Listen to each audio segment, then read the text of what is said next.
iPad. Donc, iPadOS 17. Qu'est-ce qu'on a dans iPadOS 17? Alors, déjà, on a donc du coup, comme je l'avais dit tout à l'heure, vous l'avez vu hier cette vidéo sur YouTube, mais comme je le disais, l'application santé qui arrive sur iPad et c'est cool. On peut maintenant personnaliser l'écran d'accueil, on va voir ça tout de suite. Les stickers aussi, pardon. Les widgets, enfin les widgets, on les a déjà, mais là les widgets personnalisables. Plusieurs timers, voilà, ça a été donné avec tellement d'entrain, et du coup les PDF, comme je l'avais dit hier également. Donc, les nouveautés d'iPadOS, c'est principalement, comme pour iOS 16, le nouveau lock screen avec, donc du coup, comme vous le voyez sur le côté, les widgets. Non, je ne peux pas zoomer comme ça, c'est CTRL. Hop. Donc avec ici, donc du coup, les widgets. Donc, maintenant, on va pouvoir du coup rajouter les mêmes widgets que de l'iPhone sur l'iPad. Et ces widgets deviennent également interactifs. Donc, c'est-à-dire que par exemple, si vous avez un truc qui est plus professionnel, c'est vrai qu'ils l'ont pas montré, mais je pense que ça doit être comme pour l'iPhone. Avec donc du coup des reminders, donc des rappels qui sont pro, et ben au lieu d'avoir à déverrouiller votre iPad, d'aller dans rappel, etc., vous pourrez du coup les cocher directement d'ici. Et ça c'est cool. Euh, Avec donc du coup, donc ça, différents effets évidemment. Avec donc du coup maintenant un motion effect pour les live photos, pour les gens qui aiment bien prendre des live photos. Moi je déteste ça, mais ça va me pousser à en prendre. Euh, on peut du coup maintenant, en gros, une live photo pour ceux qui n'ont pas d'iPhone ou pour ceux qui ne savent pas que ça existe, c'est que quand vous prenez une photo, vous activez le mode live photo qui je crois est actif par défaut, moi je l'ai désactivé. En fait, quand vous prenez une photo, l'iPhone prend quelques secondes après. Donc quelques secondes avant, quelques secondes après, et fait en fait une live photo. Et en fait, quand vous appuyez dessus, quand vous appuyez sur la photo, en fait, vous voyez en fait une animation en fait de quelques secondes en fait. Ici, donc du coup, on pourra utiliser les live photos directement sur le lock screen. Alors en vrai, ça sera peut-être aussi sur l'iPhone. En vrai. Euh, En vrai, ce sera peut-être aussi sur l'iPhone. Et du coup, ils ont également indiqué que avec le machine learning, en fait, ils vont pouvoir créer des frames, des entre-frames pour vraiment avoir un truc qui soit à 60 fps ou à 120 fps en fonction en fait de votre iPad. Donc par exemple, si vous avez un iPad avec un écran 120 fps, comme un iPad Pro par exemple, et bien votre live photo, le machine learning, l'IA en fait va créer en fait des images pour en fait avoir une animation qui soit fluide. Plus du coup l'ajout donc des live activities sur iPad et qui permet voilà, de pouvoir avoir du coup directement quand est-ce qu'un repas Uber Eats arrive, les timers, etc. Alors ça, les live activities, j'ai un petit souci, c'est que en France, c'est buggé à mort en fait, parce que en France, le Uber Eats n'existe pas, que j'ai juste commandé sur Uber Eats quand il y avait les live activities et il n'y avait pas, et le timer non plus en fait. Donc je sais pas du tout comment les live activities fonctionnent. Alors, est-ce que les live activities sont uniquement pour certains iPhones? Aucune idée. Donc les widgets sur le lock screen, évidemment. Donc ça, on l'avait vu. Les widgets interactifs, comme sur iPhone. Donc on va pouvoir du coup cocher directement les rappels sans avoir besoin d'ouvrir rappel, etc. Lancer directement une playlist sans avoir besoin d'ouvrir l'application musique.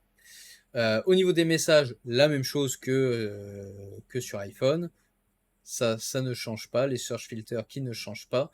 La location qui ne change pas, et ça ne change pas non plus. Les stickers, ça ne change pas non plus. Donc ça, c'est exactement comme sur iPhone. On ajoute également qu'on peut mettre maintenant des stickers partout. C'est-à-dire que vraiment, c'est sur toutes les applications qui autorisent des emojis.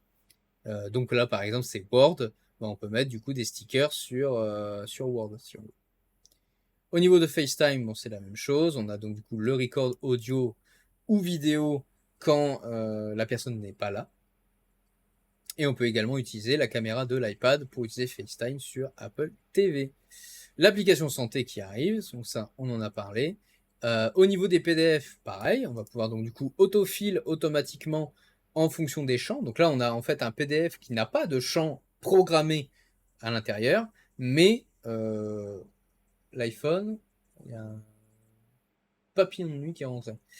Mais l'iPhone ou l'iPad vont pouvoir en fait détecter ça comme des champs et vont pouvoir donc du coup faire des autofills ou vous permettre donc du coup de taper directement vos informations ou aussi donc du coup interagir avec les PDF. Donc par exemple directement on peut lire et annoter des PDF depuis Notes sans avoir besoin de faire des choses différentes.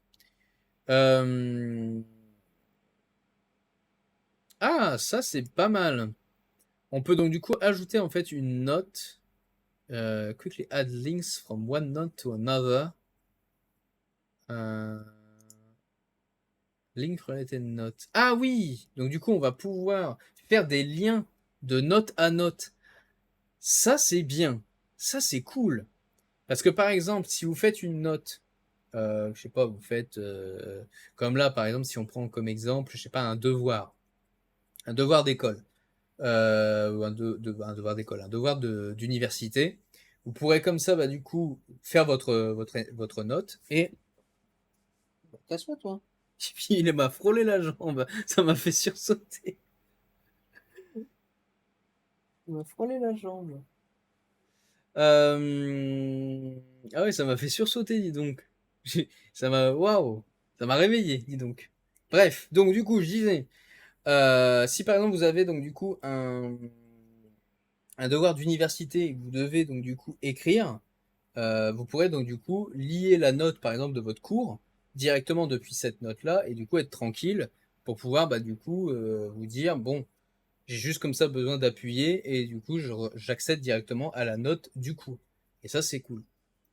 Euh, Là c'était quoi? Oui c'était la collaboration sur les PDF aussi. Donc ça oui on rajoute donc du coup vu qu'on peut collaborer sur des notes on peut collaborer en fait sur des PDF. Safari et du coup les mots de passe, bah, du coup Safari, bah, mais tu m'embêtes. Allez. Oh, bon, on va fermer. On va fermer du coup. Tant pis. Je couperai de toute façon sur, sur la VOD, je pense que je couperai. Donc du coup, Safari et les mots de passe. Donc oui, comme on disait, comme sur iPhone et du coup comme sur iPad, on a du coup également du coup la possibilité de créer donc du coup des profils. Comme on voit ici, on peut sélectionner donc du coup chaque profil. Et du coup, on a une meilleure recherche et aussi le mode navigation privée qui est amélioré, l'autoconfirme, le partage de password, comme sur iPhone, parce que du coup, ça sera, je pense, sur tous les devices. L'autocorrect qui arrive également sur iPad, donc ça c'est cool, avec donc du coup le fait de pouvoir finir donc du coup les phrases ou les mots, et ça faut pas oublier que c'est sur tout champ possible, parce que c'est géré directement via le clavier, donc du coup même sur une application tierce, ça fonctionnera aussi, d'après ce que j'ai compris. Bon, après, on peut peut-être voir le petit set, vite fait. Au niveau de Freeform, donc comme je disais, le stylo plume, la gouache et donc du coup la peinture, mais il y a également aussi, on avait vu le stabilo, voilà, le fluo, le mode zoom, voilà, follow along, qui permet donc du coup de suivre une personne, si vous avez un grand tableau, de pouvoir suivre ce que la personne fait sans avoir à suivre manuellement. Stage Manager qui maintenant s'améliore avec donc du coup, alors on n'a pas vu beaucoup en vrai, donc du coup qui permet, parce qu'ils en ont parlé vite fait, mais du coup il y a plus du coup de taille disponible au niveau des applications. Il y a beaucoup plus de taille disponible, alors qu'avant c'était très limité, maintenant il y a beaucoup plus de taille. Et la possibilité évidemment d'utiliser des caméras externes. Alors, on va regarder le petit 8 aussi, ce qu'il veut dire tout à l'heure, parce que voilà. Mais voilà, on peut utiliser donc du coup maintenant plus de caméras, les caméras externes avant, ce qui n'était pas le cas. Spotlight qui du coup a les mêmes modifications que sur iPhone. Donc comme je disais, hein, on peut taper photo et avoir directement du coup des raccourcis de cette application. Donc ça c'est plutôt cool. Là aussi, Micheline qui change avec le même système. Là aussi, AirPlay qui change avec le même système. Les AirPods, on avait déjà vu, c'est la même chose. Et pour la vie privée aussi, c'est la même chose. Qu'est-ce qu'on a en plus? Alors, du coup, Personal Voice, on l'avait vu.